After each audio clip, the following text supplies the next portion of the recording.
yang baik ini mereka gergaji badannya, dan Nabi Hamzah mati di tangan umatnya sendiri. Nah, itulah tantangan dakwah loh. Kenapa dia seorang nabi, kenapa sih nggak diselamatkan Allah?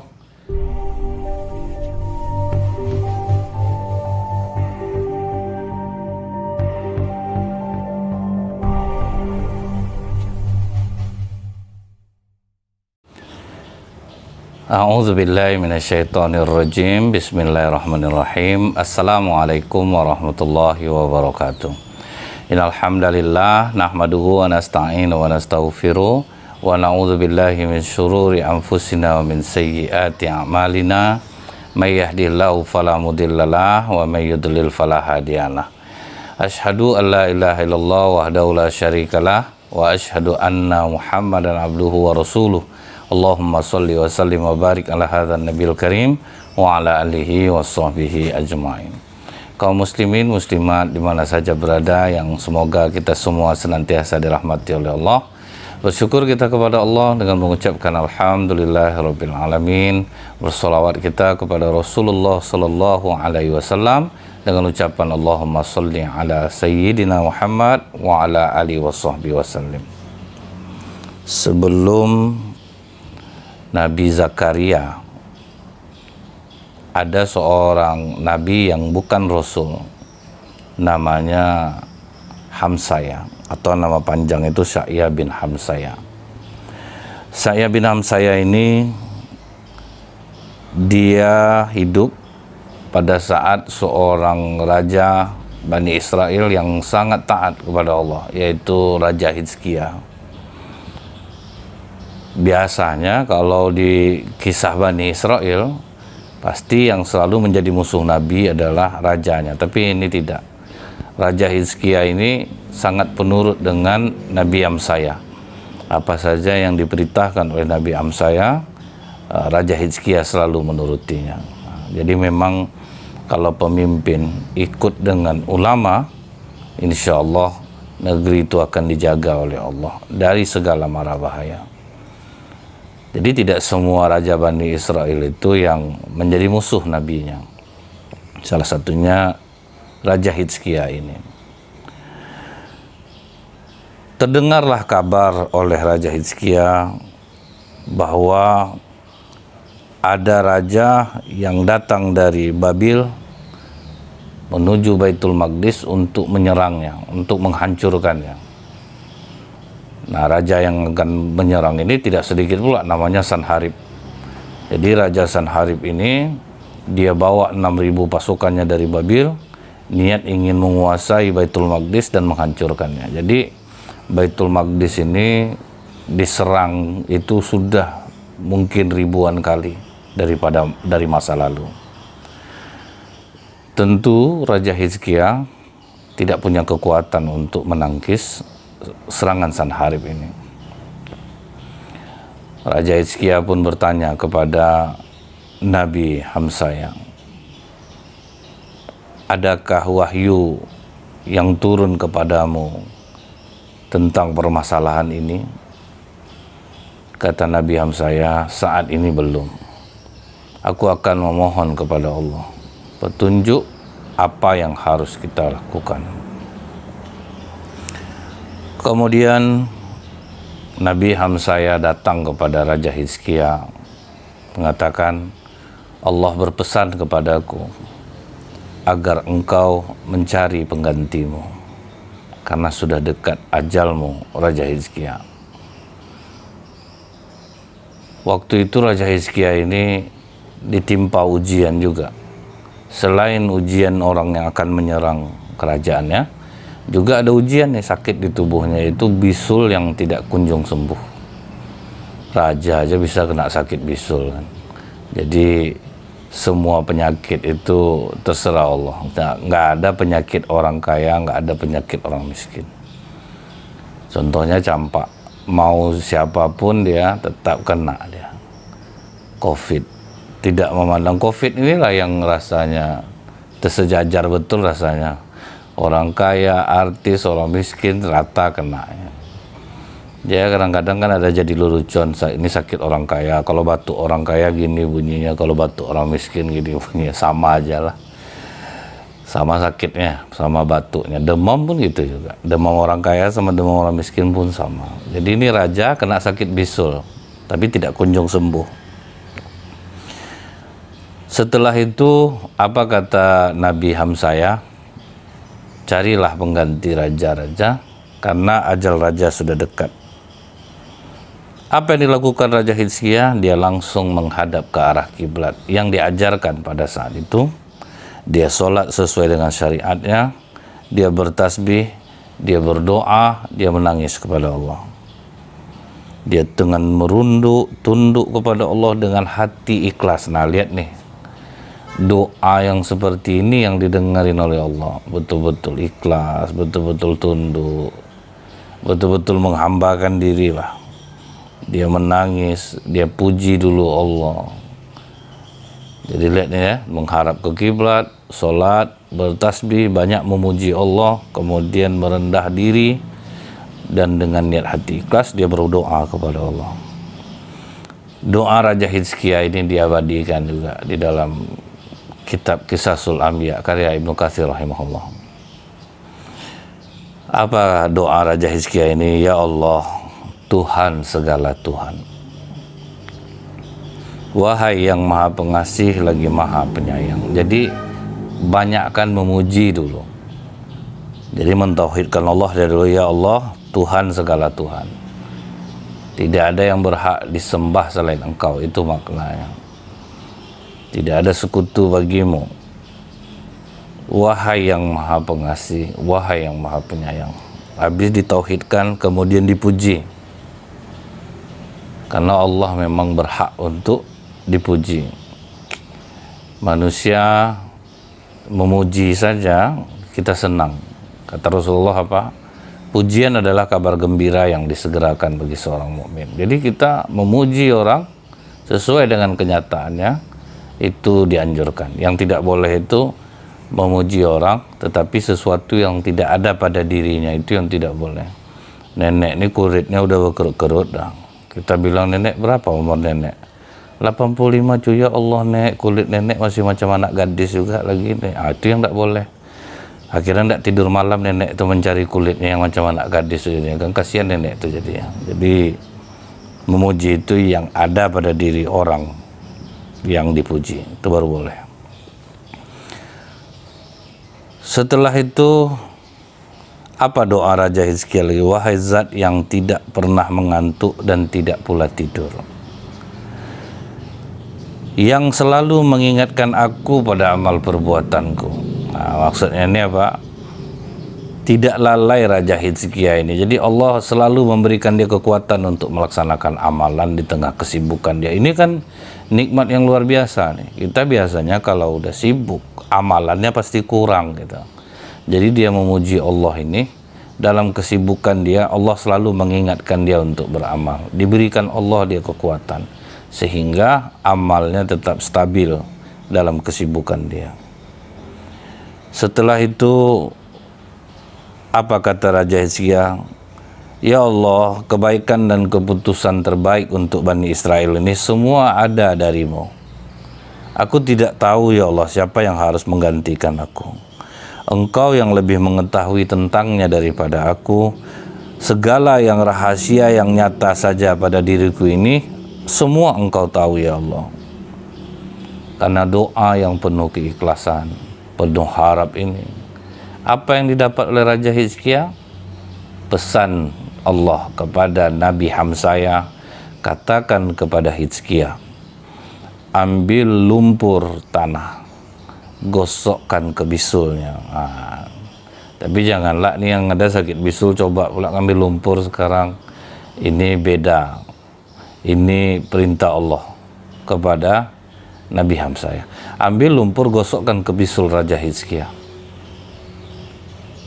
Dihapus dengan lumpur itu, ternyata benar sembuh bisul Raja Hizkia dengan izin Allah.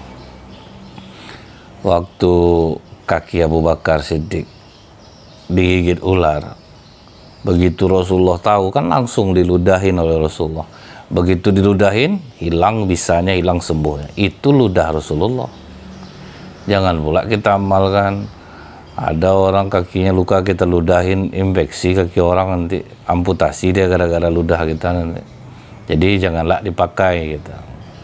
Ini Allah yang memerintahkan. Kalau Allah ya terserah Allah dong, mau apapun obatnya. Nah setelah itu, apa berita gembira dari Allah lagi?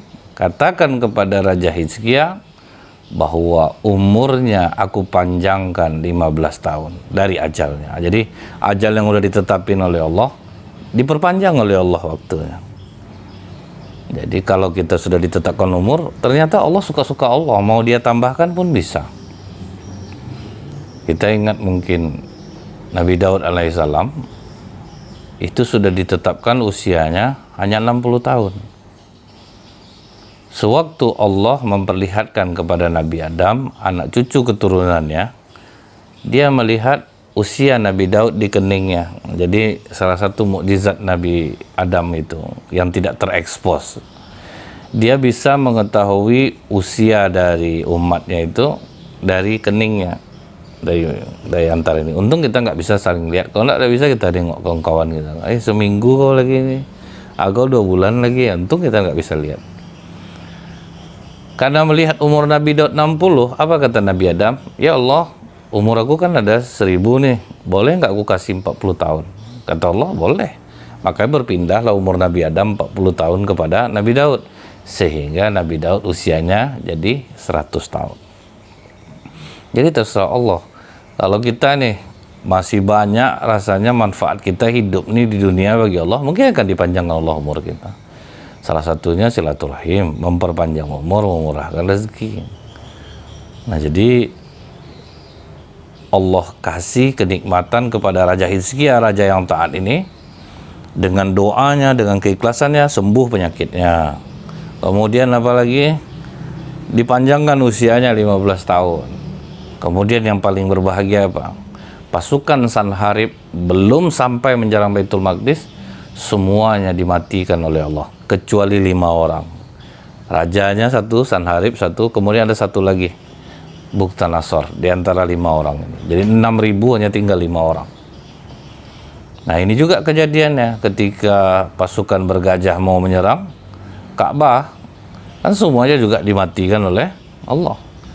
Ada tersisa orang-orang itu pun udah cacat-cacat orang yang kena itu. Mereka itulah yang menceritakan tentang burung ababil itu. Nggak tahu juga dalam riwayat ini tidak disebutkan dengan apa Allah mematikan mereka. Yang jelas hanya tinggal 5 orang. Setelah itu apa kata Allah kepada Nabi Hamzah? Perintahkan kepada Raja Hizkia untuk menawan yang 5 orang ini. Tiap hari selama 7 hari arak mereka keliling negeri untuk mempermalukan mereka. Kasih makan roti gandum keras hanya 1 kali 1 hari, kemudian tahan. Nah, Raja Hizkia pun menjalankan apa perintah nabinya. Jadi itulah, kalau kita nih ngikut aja dengan perintah Allah, aman hidup kita nih, karena Allah yang ngatur kita jadinya gitu. Cuman kadang kita ini punya musuh, iblis. Nah, iblis selalu mengenyampingkan kita. Akhirnya pertolongan Allah jadi tambah jauh, karena kita bukan ikutnya perintah Allah, kita ikutnya aturan iblis, kadang aturan Allah gitu. Itu yang membuat belum sempurna pertolongan Allah kepada kita. Setelah selama 7 hari diperlakukan Raja Sanharib ini ditahan oleh Raja Hizkia dengan cara yang tadi, diperintahkan oleh Allah pulangkan mereka ke negerinya agar mereka bisa menceritakan apa yang mereka rasakan ketika menyerang Baitul Maqdis itu. Nah, kemenangan inilah yang membuat Raja Hizkia berdoa kepada Allah, ya Allah, Engkau yang memberi kerajaan kepada siapa yang Kau kehendaki, dan Engkau mencabutnya dari siapa yang Kau kehendaki. Engkau muliakan orang dan Engkau pula yang menghinakan siapa yang Kau kehendaki. Jadi zikir kita habis salat yang kulillahumma malikal mulki tu'til mulka man tasya wa tanzi'ul mulka mimman tasya wa tu'izzu man tasya wa tudhillu man tasya biyadikal khair innaka ala kulli syai'in qadir. Itu sampai habis. Itu adalah perkataan Raja Hizkia yang dijadikan zikir dan masuk dalam firman Allah dalam surah Ali Imran.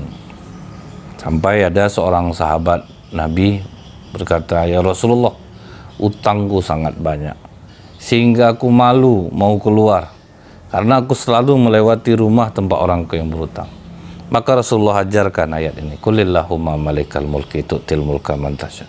Kau banyak-banyak sebut ini, setinggi gunung pun hutangmu akan dilunaskan oleh Allah.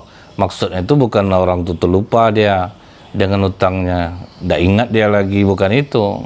Diberi Allah jalan bagi orang yang berhutang ini untuk bisa membayar hutangnya gitu. Jadi jangan diamalkan ini, tiba-tiba orang yang punya duit itu lupa dia dengan hutangnya. Pas ditanya orang, ada hutang enggak saya sama? Oh enggak ada, bukan itu maksudnya.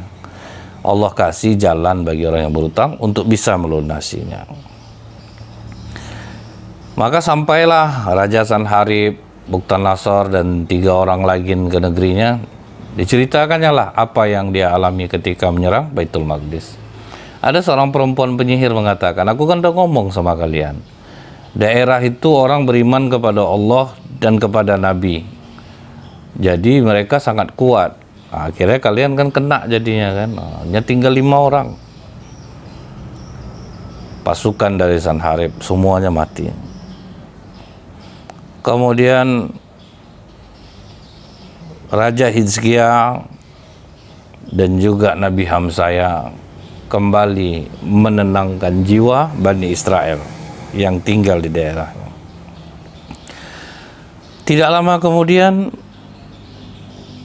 Raja Hizkia meninggal dunia. Raja yang adil, raja yang bijaksana ini meninggal dunia. Belum ada penggantinya waktu itu. Umat Bani Israel kembali lagi dengan sifatnya semula. Jadi karena nggak ada yang ngatur, mereka kembali bermaksiat, berbuat jahat, menghadang orang, berzina, berjudi, minum khamar, saling bermusuhan, mulai itu. Makanya kita hidup ini perlu ada aturan. Kalau tidak ada aturan itu kita lengah jadinya. Tidak ada yang membuat kita semangat untuk mencapai sesuatu. Contohnya nelayan Jepang itu, karena mereka jauh pergi menangkap ikan, gimana supaya ikan tetap segar di dalam tong itu? Ditaruhnya ikan hiu kecil satu. Jadi ikan itu lari terus saja dia, sehingga segar ikannya. Jadi dibuatnya ada tantangan. Kalau dibuat ada tantangan, ada kita yang membuat kita semangat jadinya. Jadi hidup butuh kadang tantangan, hidup ini butuh diikat dengan aturan. Kalau kita diikat dengan aturan, maka ada semangat untuk melakukan suatu amalan itu. Akhirnya Nabi Hamzaya mencoba untuk mengingatkan Bani Israel akan nikmat Allah, akan pertolongan Allah kepada mereka. Tapi mereka bukannya malah senang diingatkan. Nabi Hamzaya diburu oleh mereka. Jadi nabinya sampai lari dibuat umatnya. Begitu sampai ke hutan, diburu terus oleh mereka. Dan tertangkaplah Nabi Hamzaya bersembunyi. Apa yang mereka lakukan kepada Nabi yang soleh, yang baik ini, mereka gergaji badannya. Dan Nabi Hamzaya mati di tangan umatnya sendiri. Nah itulah tantangan dakwah loh. Kenapa dia seorang Nabi, kenapa sih nggak diselamatkan Allah? Keselamatan bagi Allah itu beda dengan keselamatan kita. Kalau bagi kita kan, berarti dia nak Nabi itu, kenapa nggak ditolong Allah? Enggak. Allah tetap memperlakukannya sesuai biasa saja. Yang ditusuk ya mati gitu, mau siapapun dia gitu. Jadi tidak diselamatkan lah tuh, bukan keselamatan bagi Allah tuh justru dengan itu pahalanya beda nanti di akhirat. Utsman bin Affan, sahabat Rasulullah yang mulia saja, paling dermawan, akhirnya matinya dibunuh.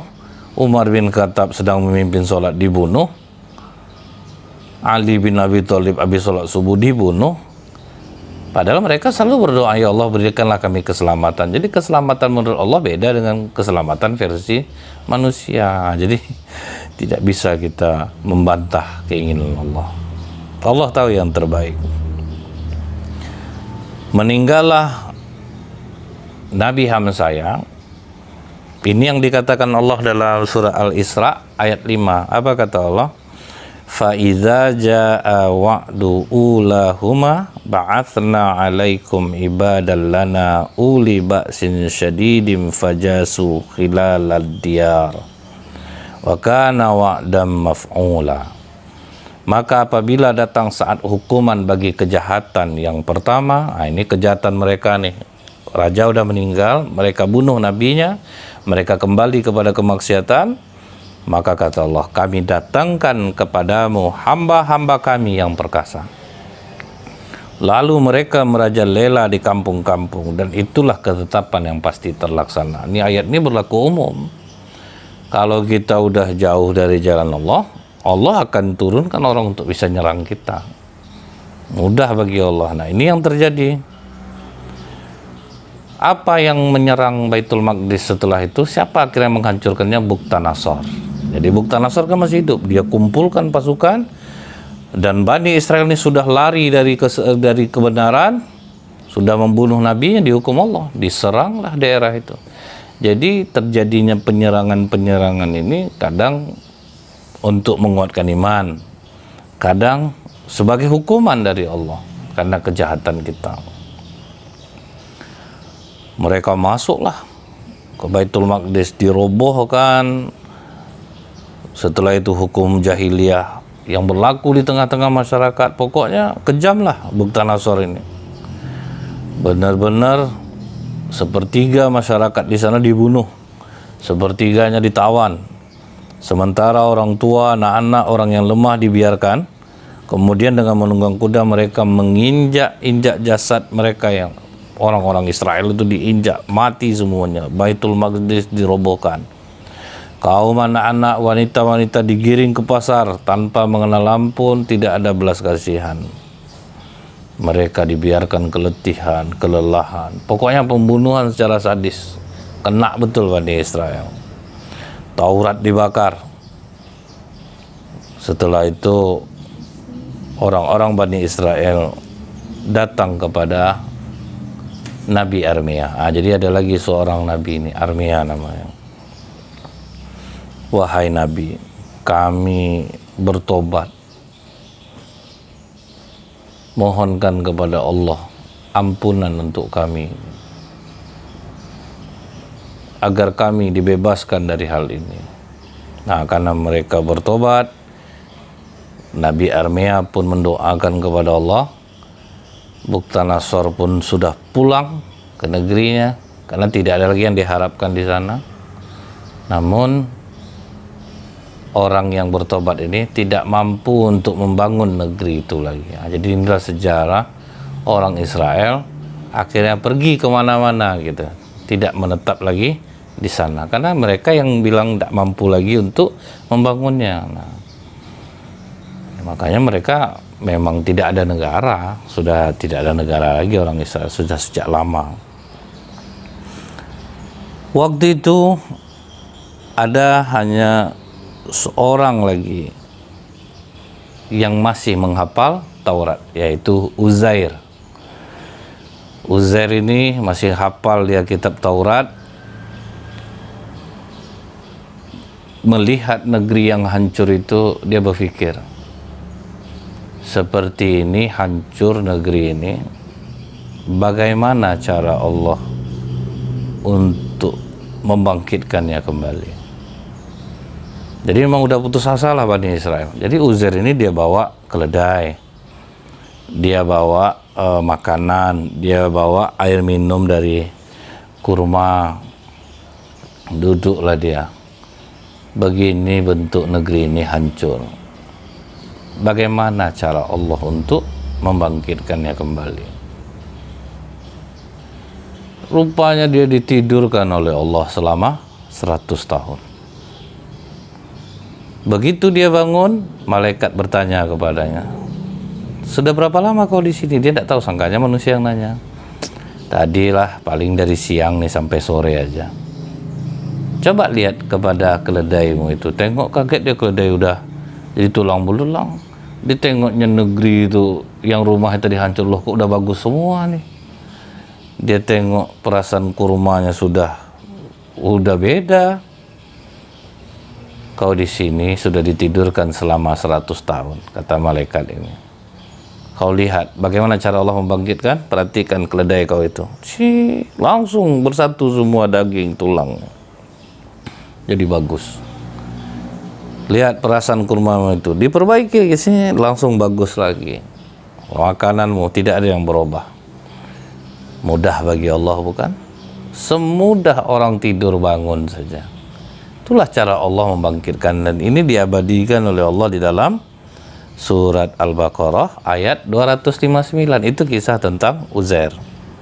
Nih kita bacakan. Seperti orang yang melewati suatu negeri yang bangunan-bangunannya telah roboh hingga menutupi reruntuhan. Dia berkata, bagaimana Allah menghidupkan kembali negeri ini setelah hancur? Lalu Allah matikan orang itu selama 100 tahun. Kemudian membangkitkannya, menghidupkannya kembali.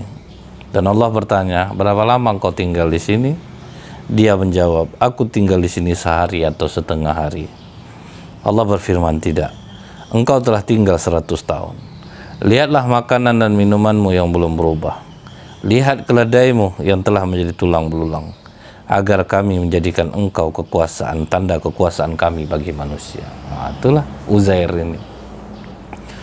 Setelah itu Uzair ini dikendarainya lah himarnya ini, pulang dia ke desanya, masih diingat-ingatnya tuh, tengok desanya udah berubah selama 100 tahun tuh aja. Kemudian gak usah 100 tahun lagi, saya ingat semalam pas habis ceramah subuh, ada bapak itu, dia baru pulang lagi ke Pekanbaru, kaget dia. Kuburan yang di depan RSUD udah jadi fakultas kedokteran, kaget dia. Setelah itu yang kuburan sebelah lagi jadi RSUD, dia masih di dalam Ponegoro atau jalan yang sama gitu. Semua banyak perubahan-perubahan, belum sampai 100 tahun udah banyak yang berubah. Jadi mudah bagi Allah. Begitu Uzair pulang, jumpa dia seorang perempuan tua buta, tapi dia masih mengingat wajah ini, ingat dia. Dan saat Uzair itu keluar tadi, dia melihat untuk bangunan tuh, umurnya udah 40 tahun, berarti jadi 140 tahun. Dilihatnya ada perempuan tua, tapi waktu itu Uzair ya jadi perawakan muda lah. Memang Allah mematikannya selama 100 tahun sesuai dikehendaki Allah. Tapi janganlah supaya awet muda banyaklah tidur ya, nanti bantai tidur 100 tahun kan. Kan ada juga difilmkan orang ini, ya itu nggak mungkin lah. Setelah itu apa kata Uzair? Di mana rumah Uzair? Perempuan tua ini kaget. Sudah lama Uzair itu hilang katanya, tidak ada kabar. Kau mengingatkan aku kembali kepada Uzair. Setelah itu kata Uzair ini, aku adalah Uzair. Tidak mungkin kau Uzair. Uzair sudah lama meninggal. Kalau memang kau benar Uzair, Uzair itu doanya dikabulkan oleh Allah. Apapun yang dia minta dikabulkan oleh Allah. Kalau memang kau Uzair, doakan kepada Allah agar penglihatanku ini kembali. Didoakan oleh Uzair, kembali penglihatannya. Yakinlah perempuan ini, berarti inilah Uzair. Atas kekuasaan Allah dia menghilang dan dia kembali lagi. Dibawalah Uzair ke Bani Israel yang masih tersisa. Ini adalah Uzair. Ketawa orang di majelis itu, mana ada Uzair, Uzair udah lama hilangnya. Betul, dia telah berdoa kepada Allah untuk menyembuhkan mataku. Baru kakek orang majelis ini. Setahu kami, dari cerita kakek kami, Uzair itulah satu-satunya orang yang menghafal Taurat. Kalau memang kau Uzair, kau masih muda, umur 40 tahun ini. Coba kau tuliskan Taurat kembali untuk kami. Oh, ditulis oleh Uzair. Dari situlah mereka yakin bahwa ini Uzair. Tetapi apa jadinya? Mereka malah menyembah Uzair. menganggap Uzair adalah putra Allah. Nah, itulah orang Bani Israel nih. Udah dikeluarkan dari masalah, datang lagi Uzair. Tadi bilang dalam surah Al-Baqarah 30 itu Uzair adalah anak Allah. Itu yang membuat Allah marah kepada Bani Israel ini. Asal apa aja keajaiban akhirnya disembah sama mereka. Begitu juga nih kalau kita lihat, kita orang Indonesia ini, kalau nggak hati-hati kadang kita menghormati orang bisa jadi penyembahan, itu yang tidak boleh. Ini Uzair diberikan Allah kelebihan, malah mereka menganggapnya sebagai anak Allah. Nah, itu yang membuat Allah marah kepada Bani Israel. Jadi pelajaran ini supaya kita ingat bahwa kalau kita menjadi orang yang taat kepada Allah, Allah akan bantu kehidupan kita ini. Allah akan keluarkan kita dari masalah. Nggak perlu kita pertanyakan, kapan mau dikeluarkan aku dari masalah ini, Allah? Nggak perlu itu kita pertanyakan. Pokoknya jalan aja di jalan yang diridhai Allah. Allah nanti akan menentukan jalan kita. Walaupun banyak lika-liku menjelang pertolongan Allah tersebut. Kemudian kalau kita berdoa kepada Allah dengan segala kerendahan hati, jangan tinggi hati. Banyaklah kita memuji Allah dahulu sebelum kita meminta pertolongan kepada Allah. Nah, mudah-mudahan ini bisa membuat iman kita semakin kuat. Lebih kurang saya mohon maaf. Subhanakallahumma bihamdika asyhadu alla ilaha illa anta astaghfiruka wa atubu ilaik. Assalamualaikum warahmatullahi wabarakatuh.